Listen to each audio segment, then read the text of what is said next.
Hi, it's me again with Corel Draw Tips and Tricks. Somebody posted this on Facebook, and I would have probably never seen it, but Jason Ram, a good friend of mine, tagged me in it because he knows I like making videos. And so there's two ways to do this. I'm not going to put the white around the text.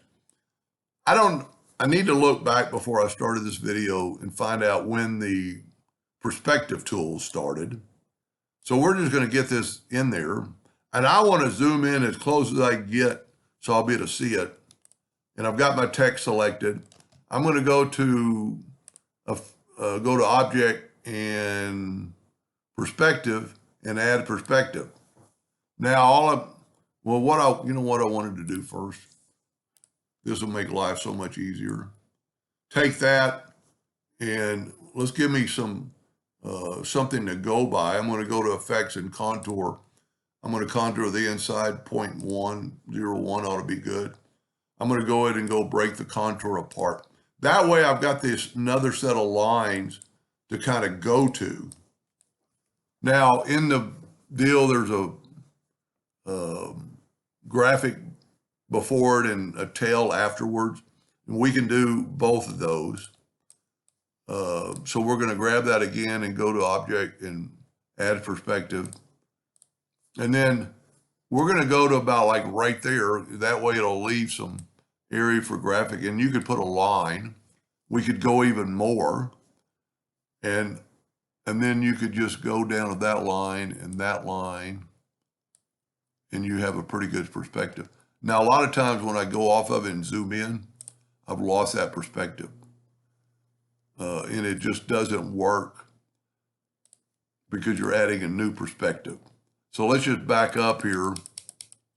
And this time, let me zoom in quite a bit more and get the perspective tool.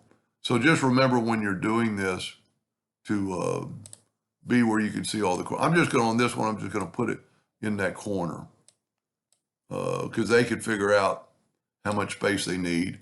And then I'm going to go right to that other line and I'll line these up a little bit. So there's one way to do it.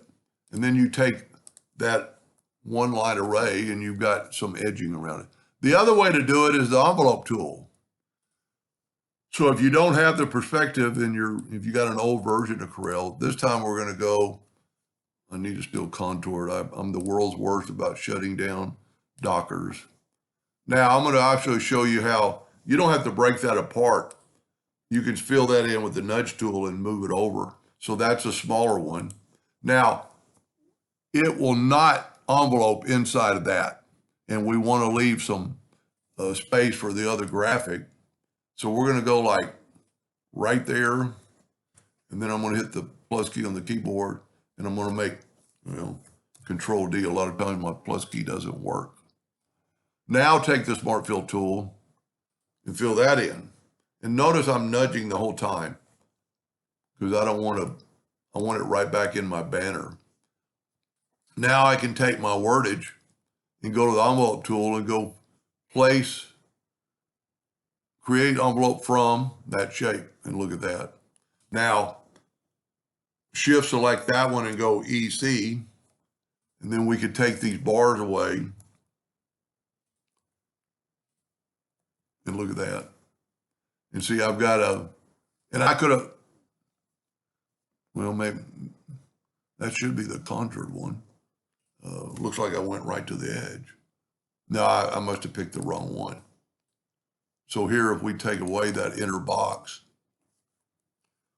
well, that's what it was. I didn't break the contour apart.